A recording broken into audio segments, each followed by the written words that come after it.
Greetings, pilgrims, and welcome to another episode of the Polygon Pilgrimage. And today I have something very exciting for you. We've got a lot of ground to cover, so we're going to go a little bit quick in the beginning here.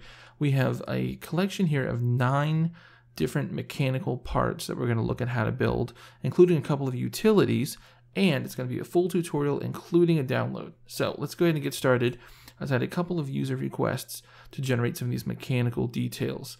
And as you can see here, we have 9 different details. We have 4 different vents or gratings. We have 2 different keypads. We have this panel insets on the side here. We have these sub panels in the middle here. And then we have wires. And I've included how to do curved wires, kind of bendy wires, and multiple colors. So as I said, we have a ton to go over, and as you can see, the graph here is massive. So we're going to go over that, and I will show these utility pieces in separate sections because it does crash the software if I have too much going on at once. So first up, we're going to talk about this is a corner duplication utility. And this is something that I do a lot, and so I will inset a piece of video here to show this off, but I'm going to talk over top of it.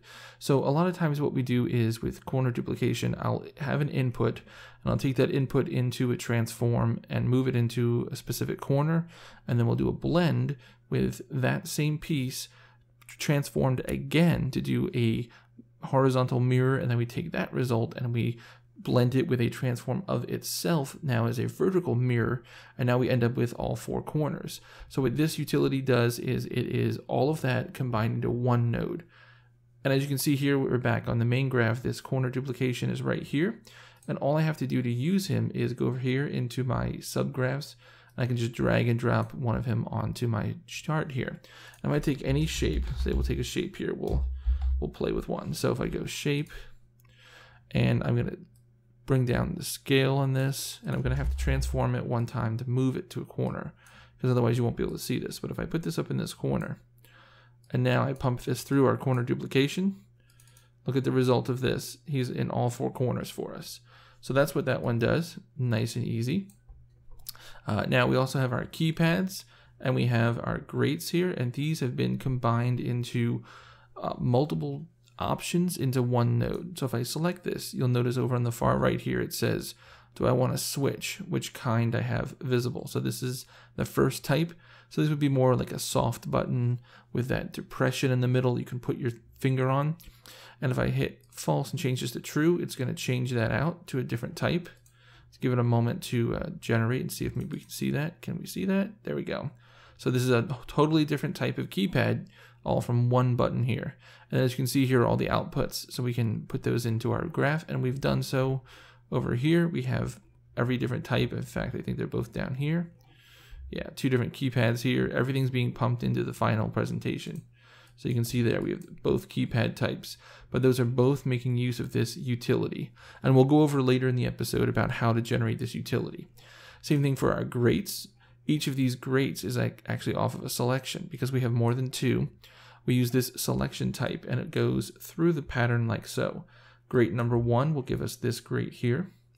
Grate number 2 will give us this type here. 3 is here, and then this is our 4th. And all we have to do is drag one of these grates like this onto our chart, and here we have all of these. And then I just drag this selection thing and say, I want type number 2. There you go. I want type number 4. There you go. So that's all that there is to it. So we'll come back to that a little bit later, and I will show that in a separate video clip. But let's get into some of the other pieces we have here. Everything you see here is all in presentation. We don't have to really worry about it. This is just literally just combining everything together. I do love how this looks, wiring just perfectly lined up. It looks so good. So all of this is combined from all of our different types, and our different types are scattered in this area here. All right, so first up, let's look at the wires, because that's probably one of the things that I thought there must be a way to do this procedurally. So to do this, I'll step you through the journey here. So this is a gradient linear 2 to get the dark to light to dark. And if you think about that as like looking down on a cylinder, that's kind of what we have going on there. Then I'm going to transform that to make it very, very small. And then here I started playing with some warping. So I take a shape like this, and I move it. I'm going to move it into a corner, I believe. Let's see. And then I warp. Oh no, this is in the center actually. I started moving it later on. But if you just do a warp, and this is a warp of 10, you see I start to curve this shape. So that's good. That's getting me some curved shapes. Now let's see what else we got. I took this, which is a creased, and did a levels effect to it. Did a little bit of a blur and used that as a warp. And by putting in our shape from up here, look what we get there. That's a nice curvy wire. And then just playing with different things. So Gaussian, I thought, oh, that's really neat. Let's move it a little bit.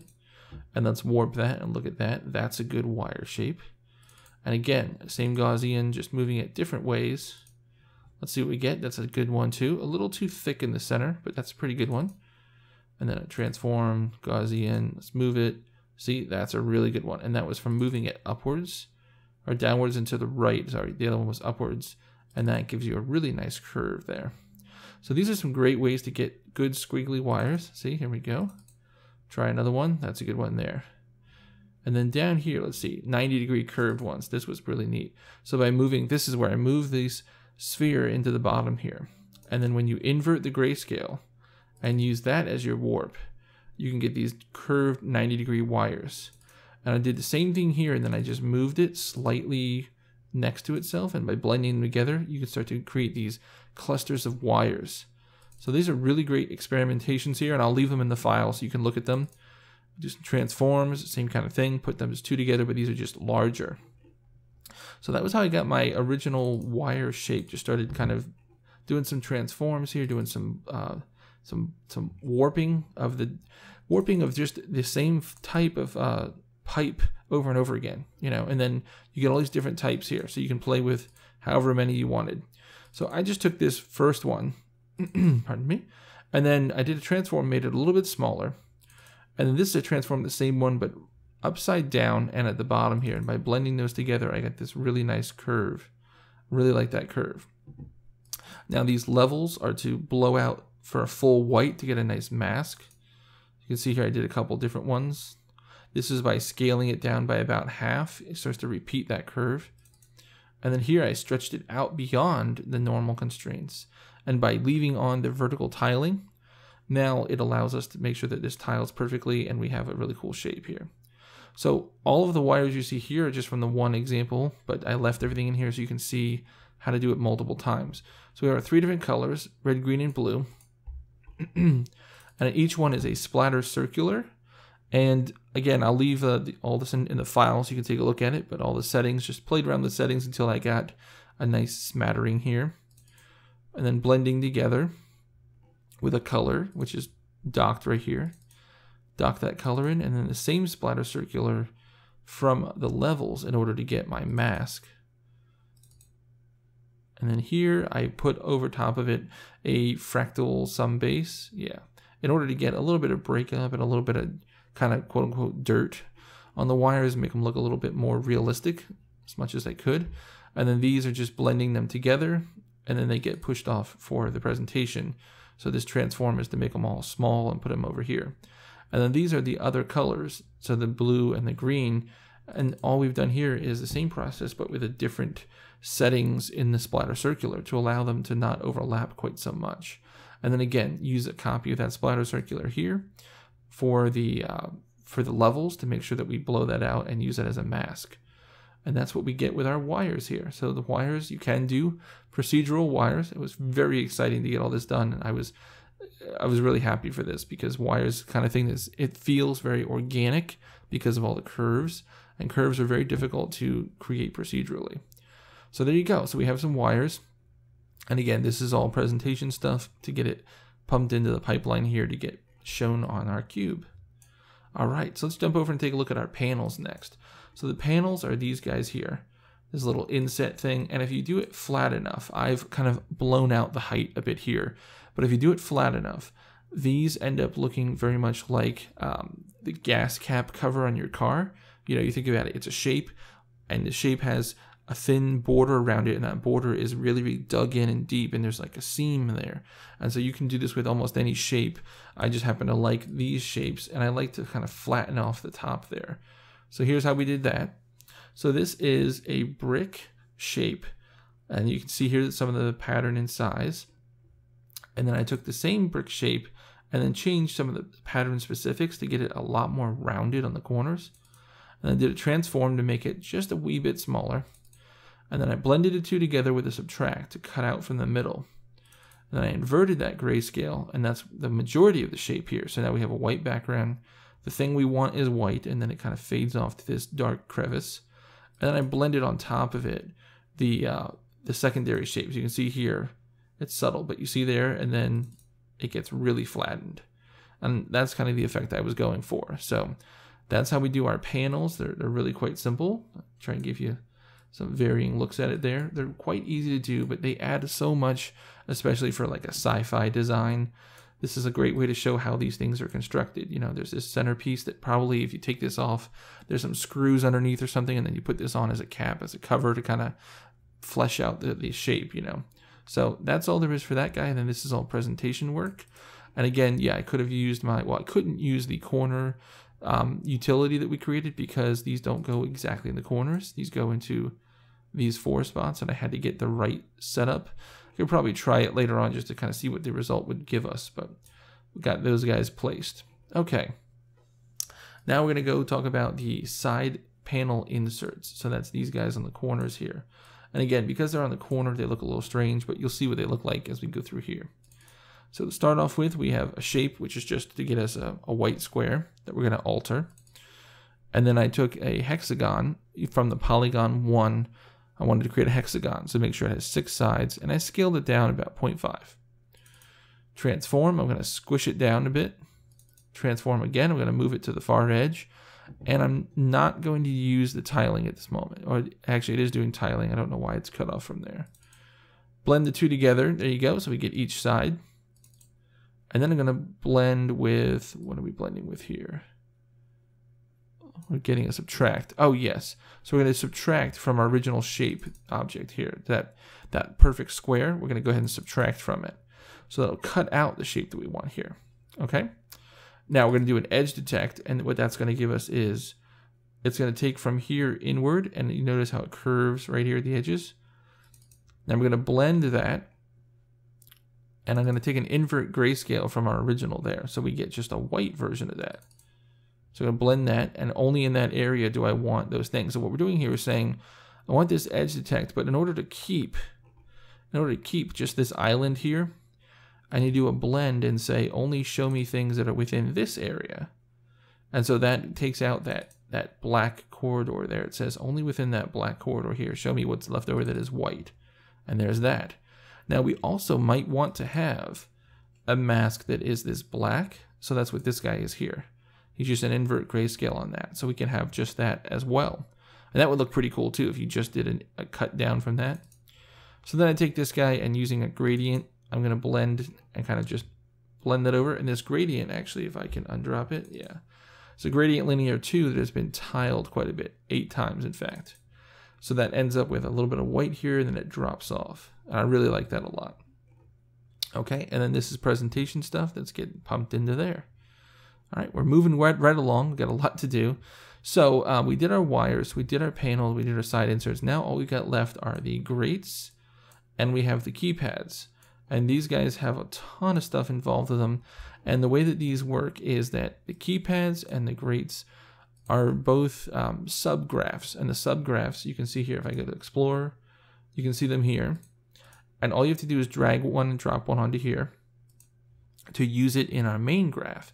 And they have a little bit of logic built into them. So if I look at my keypads here, you see that this is actually set to true. I believe I can do this. Don't crash on me. Yeah, if I change this and say false, there we go. You can see the original keypad. So you can choose one of 2 keypad types from the same node, and then it gives you all of the outputs that you need: diffuse, normal, roughness, metallic, height.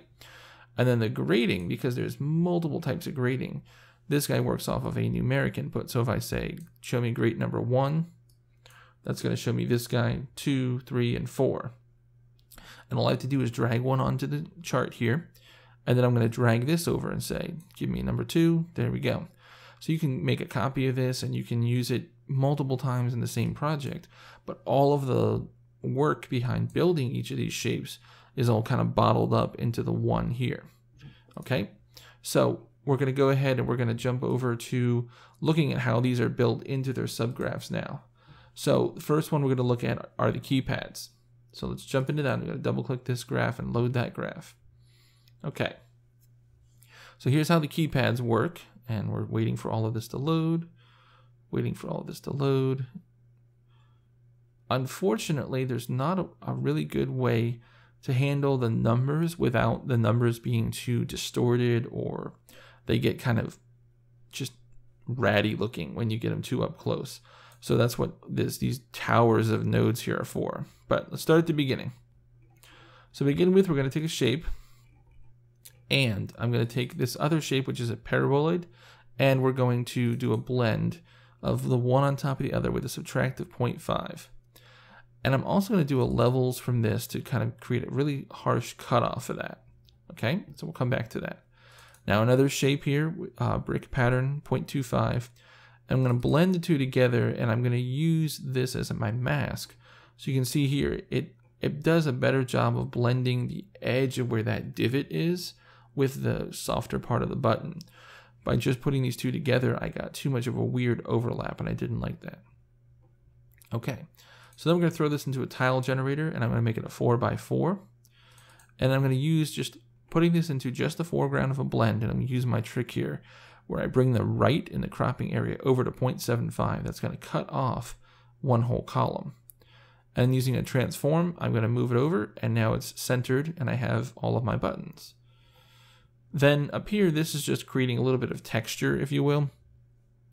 So a fractal sum base going into blending with a uniform color, and then we're blending those together over top of our what we have so far, and that kind of creates a sort of rubber button look.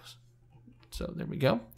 And now we need to start putting the numbers in place, and the numbers are nothing special. It's just a text with a transform to put it in the right place, and then we're blending it over top of our existing thing. And then lather, rinse, repeat all the way down for all of the numbers.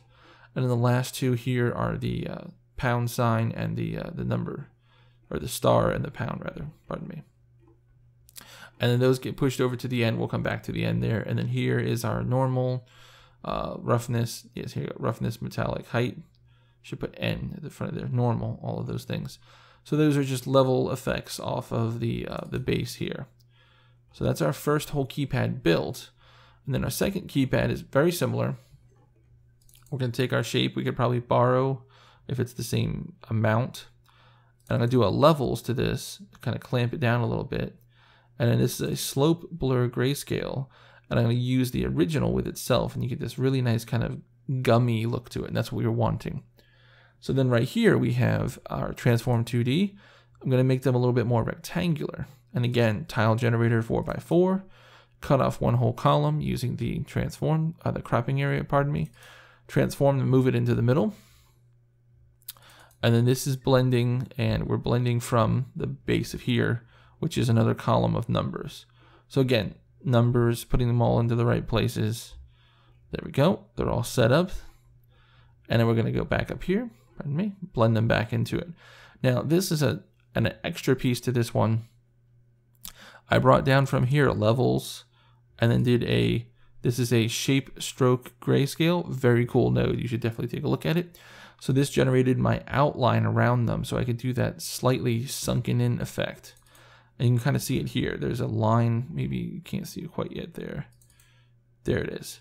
So there's a line outside of each button where it's been cut into the plastic, you know, so there's those tiny crevices you can see in between the button and the actual panel. Just adds a little bit more realism.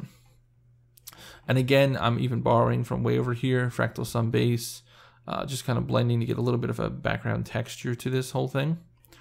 And now the normals, putting all the normals together, we've got the one normal from the things and the button. And then this is a normal from that crevice that we're talking about.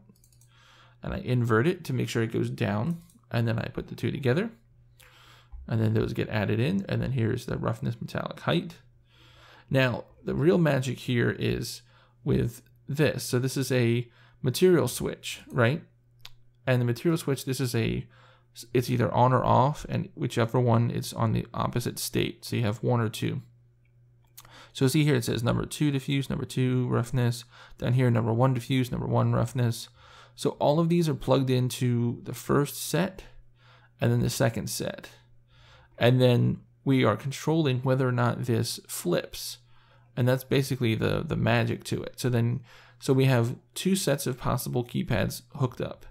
Only one possible set comes out, and that's based upon whether or not this is switched. So if I go and I edit this, you'll see keypad switched, and that's all it is, right? So the real magic comes into point. Oh, there we go. The real magic is for our main graph, we have a variable. So if I come down here, you'll see I double click, I come down here, here's a Boolean of switch, whether or not we want to switch.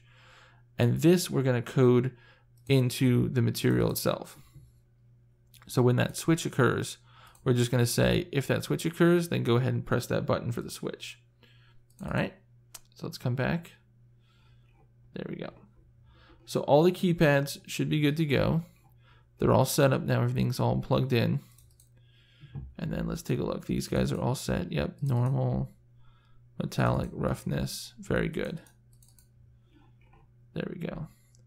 So all those guys are set. And then we have here a couple of things I exposed. So you can actually get the color and the indent size. Those are things that are also exposed. So you can make changes to those if you'd like. Okay, there we go. So that's the keypads. Quite simple.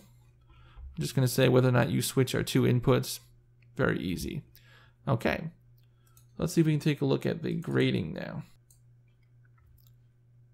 All right, so here we are with the grading, and I want to show you how we built this.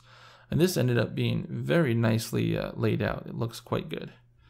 Okay, so to build up our pattern, it's actually quite easy. So our shape is actually going to be a pyramid this time, and the scale is set to 1, so nothing fancy, just pyramid. That's all I chose. I'm going to invert the grayscale, and then I'm going to affect the levels. And by affecting the levels and by pulling this far over like this, you can see what we're getting here. We're getting this black hole in here, and then it kind of gradates and smooths up to the surface.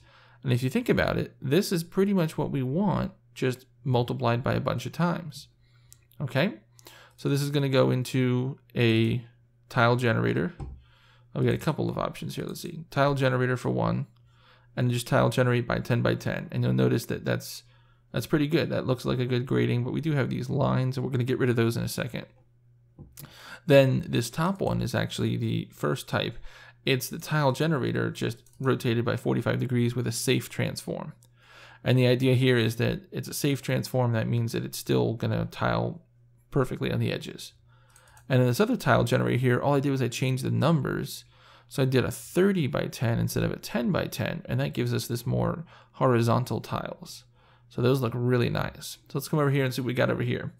So color to mask, we're going to get the center holes. We want to get the holes, okay? And that's what we're doing for each of these. And then this is a solid black color, and I'm going to blend solid black into the holes. So you can see if I get real close, you can see there's a bit of a cutoff there now. So that makes sure that this is completely see-through kind of thing. And then on each one, let's see, that looks good. And then those look good. Okay. And now to get rid of this tiny little seam, this line that we're seeing, we're going to do a high quality blur grayscale. And you can see there that eliminates that. And we'll check it on all of them just to be sure. Yep, that's getting rid of that. And that looks good there. Looks really good. It looks very machined, you know.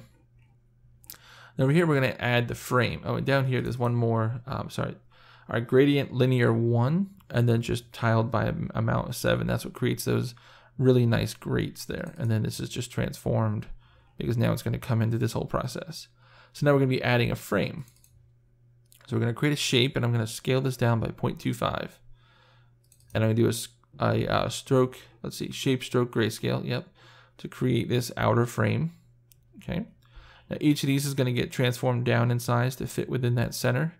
And then they're just going to be blended to make sure that the frame goes on top of it. So each of these should have a frame now. So there we go. A frame for each one. And then this guy as well. This guy just got transformed over here.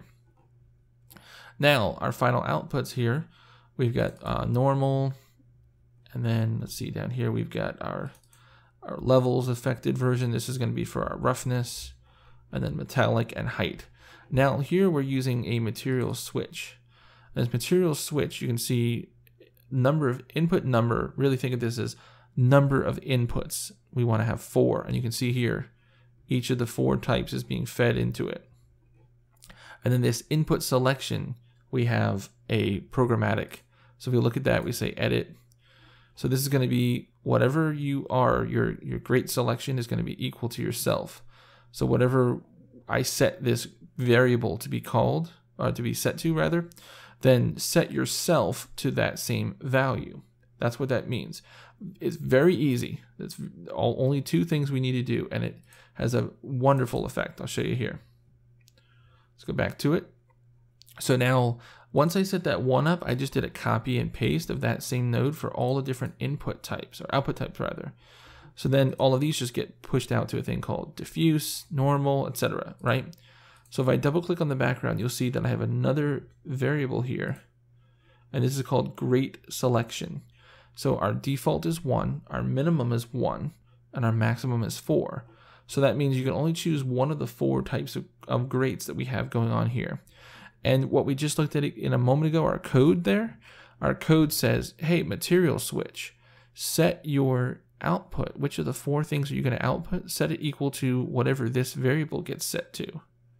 So that means when we have this node on the graph and I say, you saw me earlier with the slider, and I say slider 1, 2, 3, or 4, that's reaching in here and saying, okay, boys, number 2. So then all the 2 outputs get pushed through. And that's what generates our awesome code to make sure that we can have multiple types of greats all in one subnode. And then just by dragging that slider, we can decide which one we want to use. Isn't that awesome? Okay, so we're going to go back to the main graph one more time and take a final look, okay? Okay, so we're back, and it's taken a long time to load. I'm not going to worry about it. I'm just going to talk to you for a quick moment. So that's everything we have for today. I really hope you guys have enjoyed it. It was a ton of fun to figure these things out, especially the wires were a ton of fun, and programming those greats so that they could have multi-uses in one was really cool, and I really appreciated the challenge. I thank you guys for sending in all of the suggestions and all of the comments. And I really want to say thank you about all the support. We just hit 900 subs today. Really exciting. I'm super excited. We're going for a goal of 1,000 by my birthday. And it's been so much fun. So please keep sending in your requests. Anything you guys are working on, let me know. It helps me grow. And if I can do something that helps you grow, then that is awesome. That's what it's all about. So again, I want to say thank you very much. And as always, guys, keep practicing, get better, and I'll see you next time as the pilgrimage continues.